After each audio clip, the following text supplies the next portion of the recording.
Okay, so at least a number of you, because I've been going to meetings and everything for the last 4 years, attending as many community meetings, but then holding a bunch of our own and town hall meetings. And so a number of you have stood side by side, even though I didn't necessarily agree. You know, I think that's a part of you help your neighbor out, not because you're like, oh, I want to be just like my neighbor. I believe in everything he believes in. He's your neighbor, you know, and so that's what we are in this community. I believe, you know, there's a number of you. I don't know how many of you kiteboard and windsurf or need access to the river, but I think that's very much a part of our community. So we do things like that, and so there's a number of issues that aren't specifically your heartfelt issues that have a place in our county, and they need to be logged according fiscally responsible, because a lot of our questions are like, should we have parks? Yes. You know, should we have more sheriffs, more deputies? Should we have, you know, and then all of a sudden you're like, oh, okay, our $60 million budget's now $80 million, and all you guys are going to be paying X amount more in property taxes and levies and things like that, and it's going to get really expensive. So the grant writing idea, and I was at that meeting where they have the grant to get a grant writer, and beyond that, I believe a number of counties, the grant writer is a part-time position, and it kind of pays for itself. So if they can find the grants, so you don't necessarily have to have a paid position that's on there. Most grant writers, if you find some good grant writers, I know there's a number in the area that they're talented and they can find the grants and they can get the grants. And so you stipulate it that way, because I know communities and businesses have brought in grant writers, and then all of a sudden you're going, oh, they only, you know, so that I think that rewarded system would be wonderful for a grant writer. And the main reason, you know, there's some key differences between me and Amanda. She's really wonderful. I've gotten to know her father and gotten to talk to her from a number of things. So people ask me, why should you probably had this question, why should I vote for you over Amanda? And I'm like, oh, okay, so you're asking me to just say how wonderful I am or how awful she is. And so I usually don't do that, because I believe, you know, I'm like, well, if you're one of those people where the party divides you, I have an R next to my name. She's running as an independent. I do believe value-wise, we are separate on those. You know, I don't believe she's truly an independent, not as a cut. But so for those of you that's your deciding factor, I'm with Amanda on that. I don't think it should be your deciding factor. I think you talk to both of us and see what we bring to the table. That whole Democrat Republican thing. So it's great to have those people that will have those long form conversations with me about what matters the most to them. But there is some differences in that. Some of it is not all just party line. You know, there's certain people where the Constitution's really important, or and so I guess I should explain why I have an R next to my name, or why the majority of the time I voted Republican. That was only because I am more fearful of large government. You've seen how government, they can make those decisions. I'm not afraid of Jeff Bezos. I believe in shopping in our community, using our local resources, sending our kids to our local schools. So Jeff Bezos, you know, I try really hard not to use Amazon, not to use Walmart.com or something like that, because I want those jobs in the area. I want to look someone in the eye when I go into Ace Hardware or to Tunnelum Lumber and things like that. And so that's important to me. And so that's the majority of the reason. The only issue in the past that I had with the Republicans, they were a little bit too much war hawkish and things like that. So 30 seconds, all right.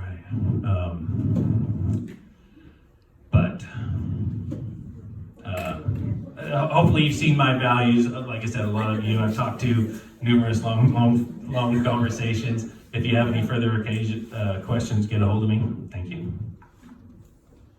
All right, next we'll have Dan tell us. You're gonna get me going out of order. We've kind of hit everything today, but what we haven't hit is the majority of the questions I get from the Dallas Port people. I don't honestly know whether that was intentional or an accident. But I know I can highly imagine that a lot of people are going to leave wishing they heard from us on the Dallas Port issues. So I'm going to spend my 5 minutes on that, if you don't mind. It is my current position that the county is in cahoots with the PUD to strip the airport water right from the Dallas Port Water District and give that water right to the PUD for $1, of course. It is my belief, and when we left this room talking about rates a year ago, and I heard Commissioner Sauter talking to the PUD on the front porch, that they're only waiting for me to go away and that flashlight to get turned off, and the commissioners are going to give the Dallas Port Wastewater Treatment Center to the PUD for $1. I'd be curious where my opponent stands on that, but since he was in charge of it, I'll be curious to see where he stands. My issue is not necessarily with the PUD, but are these taxpayers getting ripped off? When is the last time we went out to an O&M budget bid to see if there's somebody better to do the job or cheaper to do the job? Hasn't happened because we're protecting an over budget by the PUD. I can't get it to go out to bid no matter how much I try with my one vote. Why are we not doing an audit on that budget, which again, Mr. Ron used to run the place, so maybe he has the answer. We're currently in that budget paying for 3 full-time employees. Unfortunately, every time I drive by, there's nobody there. So are we, is that fraud? Is that tax fraud? What is that? I don't know. I'm not accusing it to be tax fraud. I just think there's a question there that an auditor needs to get to the bottom of, because if the county's paying for workers to work on some other water treatment center that ain't theirs, there's probably a law against that, and maybe it should be fixed.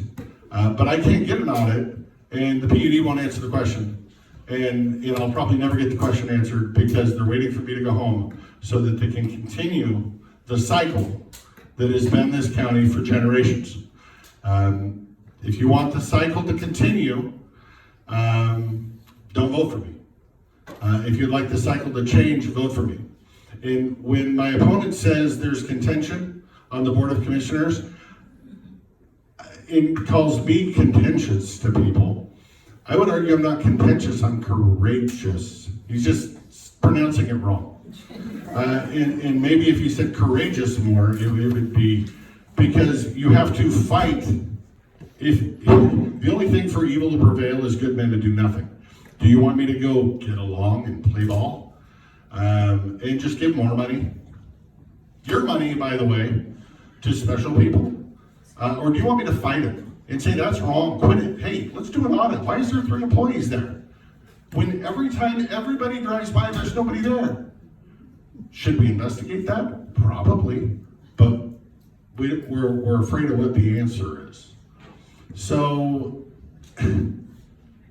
I am a firm believer that the O&M contract needs to go out to bid. We need to be a forensic audit of that budget. And Dallas Port is eventually going to want to become their own city. They need to be put in a place where they can be fiscally sound in doing it, and that is control of their own water and sewer. If they have to report to the PUD every time they want to hook up a house, and the profit on the hookup is made by the PUD and not the city, you will never survive. So if you're in Dallasport, you should probably not want to be at the mercy of the PUD for your water and your sewer. And I'm not saying if you endorse or vote for the guy that used to run the PUD for 20 years that he would be that way. But it's far more likely that I'm not. So if you have any other questions on the Dallasport issues, feel free to reach out to me. I am always open. I won Dallasport last time, and I thank you very much for that. I am going to need to win Dallasport by a bigger margin this time. So if you could just take a yard sign from the back of the room, if you can go to klickitatcountydan.com, not hard, Klickitat County Dan, you can read everything I just told you. I'm happy to. post it right on the internet for everybody to read, which pisses people off. Thank you. Okay, thank you. Let's go to Amanda next. You know, I want him to I stew on I probably won't remember everything if I go to Amanda. So it makes sense. Pardon? He went from Todd to me, so it makes sense to go. Oh, Ron wants to just closing Ron statements, was right? it saying? It is closing statements, and Ron, are you trying to twist our arms to No. talk? Go ahead. No, I really don't even need to sit up here. But you bring up with stuff with the PUD and conspiracy and what they're doing. I have no clue. I've been gone for 8 years, Dan. I went back a couple times to help with hiring on the operations side. Yes, I did run the, oversaw the wastewater down here when we did. Last I checked, we received quite a few awards from Department of Ecology running the plant. I don't know, I haven't been down there. I see they received an award for 23. You've had 4 years to have an audit done. Why haven't you had it done? Then you got 2 commissioners you need to work with. I mean, I don't have a problem with the audit. Anyhow, saying that, you've attacked me on my financial receiving money. I'm proud to say that Joan Fry gave me money, Rex Johnson gave me money, Dave Sauter gave me money. Didn't you used to work with Dave? Yep. Oh, okay. Jim Sizemore, since I was his treasurer, not campaign manager. Don Struck and Ray Thayer. The establishment. The establishment. I am supported by the past commissioners. I have worked with past commissioners when I was at the PUD, yes. Whatever you want to call it. I do have institutional knowledge. I work with multiple boards, and we work together to come to solutions. I respected people who came to me. I did not give those people any gestures online. I didn't do anything. I worked with the people. I will work with boards. I will work with the Dallas-Fort Water to come to a solution on what they need to do. I was there at the meeting trying to figure it out. It's confusing, and I'm going to come back and we'll get it figured out. I think if we get everybody in the same dang room and sit down, we could work out a solution. It can't be difficult. I've done projects. Yes, when I worked for the PUD, we did. I was in charge of the Bickleton water system. We built a $1.2 million brand new water system, and the only debt to the people is $200,000. Yes, that's what I did at the utility. And that's all I have. Okay, Amanda.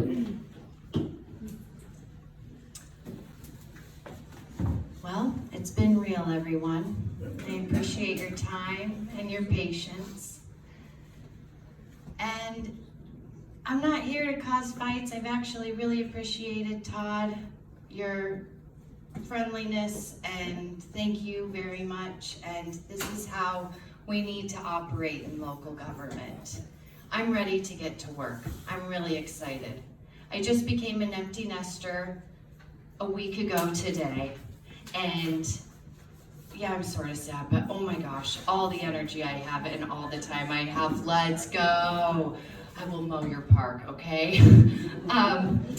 So even though I've been here a long time, I want to clarify, I don't know anybody favors. I'm not developing any land.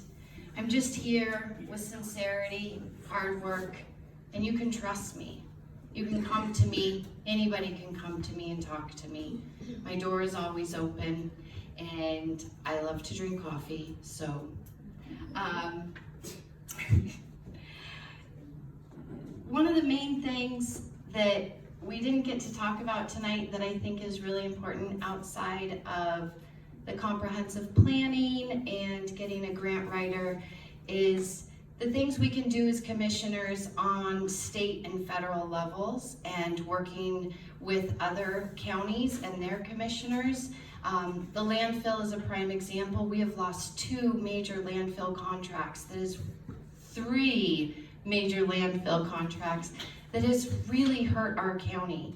And I look forward to these training sessions if I get elected, where I can build relationships with other county commissioners, where we can take their garbage, give me your garbage. I mean, funny to ask for it, but like, we want that garbage. And I'm confident that I can go to Olympia or Washington, D.C. and be received well and feel confident in my conversations to bring resources back to our county. Thank you. Okay, thank you very much.